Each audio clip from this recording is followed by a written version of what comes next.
Hi guys! Welcome back to my YouTube channel guys. So just finished my work. So I want to show something. Now, look at this. We have a new fridge. It's very nice. You see, we have just coming today. So it's very big. So yan. And this one. Oh my God, this very nice guy. This is the ice maker. See, they are complete. It's the same to my fridge in the Philippines, but it's a bit big this. So, yan. Exciting, guys. So, this is what is this? Westinghouse. Yan. The price is 3,000 Australian dollars. So, I don't know how much the peso to when the rate in the Philippines, I think is something 38. So 3,000 times 38 or 37. So later I calculate. And this is one the old. So at the moment we have a food here. So ayan, kalat-kalat ang aking fridge. Ayan guys, mamaya ililipat natin yan, ang daming trabaho. So sabi ko sa aking jowa, gusto ko ng ganitong kulay. Maganda to guys, black, parang gray na black.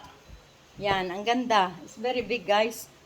And this is one is the other one. Ayan guys. Ayan guys, ang daming pagkain. Oh.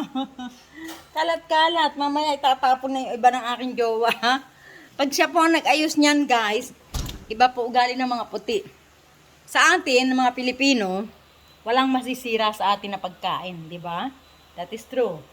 Kasi iniisip natin, hanggat hindi inuuod at hindi maasim, like the rice, yung kanin, itatapon na po nila guys. Ang ginagawa ko, nilalagay ko sa fridge, yung mga ganitong bagay guys, like this one, likewise, hindi po niya kakainin yan. Kung ilang araw yan para sa atin, hindi naman nasisira, basta nasa rep.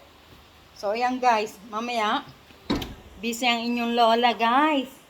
Magpapalit tayo ng mga, lilipat tayo ng mga pagkain dito sa rep na binili namin. And so exciting guys. Napakalaki. Tapos pwede kang, kukuha ka na lang ng tubig dito. Kagaya po nito sa trabaho ko sa Cyprus. Ganyanin mo lang to, tapos ilagay mo lang yung baso, tapos lalabas na ang tubig guys. So this is one. I like this. So, and then the other one, I don't know where they put it's new also this guys. Can you imagine, this is the new. So just because of the company, that's why there's a matter. And then the chair, my husband, they will change, or also, I think the chair also, the cuts, they will change also this guys. They moving the other house for the company in the Shire.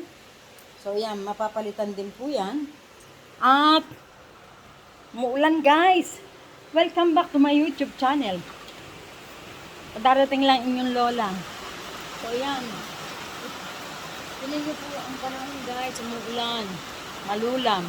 So ito po papalitan din ng aking jowa guys. Yan. Parang kailan lang po binili din niya. Yan. Papalitan niya yan. So tingnan niyo po ang weather guys, malulam.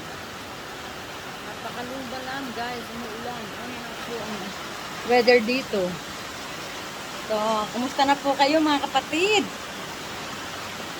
So mamaya, busy po ang lola nila natin. Ayusin ko yung rep. At i-organize ko po yung mga pagkain. So, ayoko po kasi ang jowa ko ang nag-aasikaso. Basta po sa rep, ayoko pong siyang mag-asikaso. Kasi guys, nung pong nasa trabaho ako, siya ang nag-asikaso ng mga kwan. Ang dami niya pong tinapon guys, hindi naman po expired. Pati mga asukal na pula. Pati yung mga ari-harina na hindi naman sira. Oh my God, tinapon niya lahat guys. Inis na inis ako. Tapos yung mga ibang dry fish na ewan ko bakit tinapon niya. Kaya putak ako ng putak, guys. Kasi para sa atin wala naman nasisira sa atin, 'di ba? Lalo na po yung kanin, guys, yung mga kanin lamig. Hindi naman po sira. Pwede naman po yung fried rice. Pagka 3 araw na, guys, bakit tinatapon niya? Kaya sabi ko, kung pakialaman ang pagkain ko kasi palibasa Asian country, Asian po ako. Pilipina. So my husband is Australian. Kaya sometimes it's not the same, you know? Hindi po pareho yung kuwan namin. Sa atin kasi palibasa nanggaling ako sa hirap. At kahit hindi na nanggaling sa hirap. Kasi yung kanin, guys, lagay mo lang sa rep, hindi naman nasisira. Para sa kanya po yung sira na kailangan 1 araw lang daw. Naku, hindi naman po ako pinanganak na may ginto sa ipin o may ginto ang kutsara, no? Pinanganak po ako na mahirap kaya hindi po ako maarte. So, yan po. Ayusin natin lahat ito mamaya, guys. All these things, I will move there. And then I remove here. I will take out and I put the other fruits, the new. Exciting, guys. So, ano kaya ang ating mailalagay dito? Baka 3 pirasong itlog lang. So, ayan. Ang sobrang laki, guys. I like this. Kagaya po ng rep namin sa baba. Kaya lang, ganito po siyang kulay, kaya hindi po siya todo. Malaki din po yun. Tapos meron din po kami rep sa taas. Kasi yun po para sa jowa ko, kasi yung po lugar niya, taas, dun sa terrace. Pag nanonood siya ng mga cricket. Yan. So, yan, guys. Mamaya, tapos mamaya o kaya bukas ipakikita ko po sa inyo mga nabili ko pong what's this, I've been in off shop today after after finish my work. I go straight there. So I go alone and driving to buy something. So because I'm local, that's why a bit less. So but the tourist is different price. That is they have off shop place here, guys. Everywhere, I think so, everywhere. So alam naman tayo mga Pilipino, kahit hindi naman Pilipino, guys, mahilig mamili ng mga off shop. May mga bago po, guys. Bumili po ako ng mga short. Ang dami kong binili, guys. So nilaban ko muna bago ko po isusuot kasi hindi naman po natin alam, 'di ba? Kasi marumi.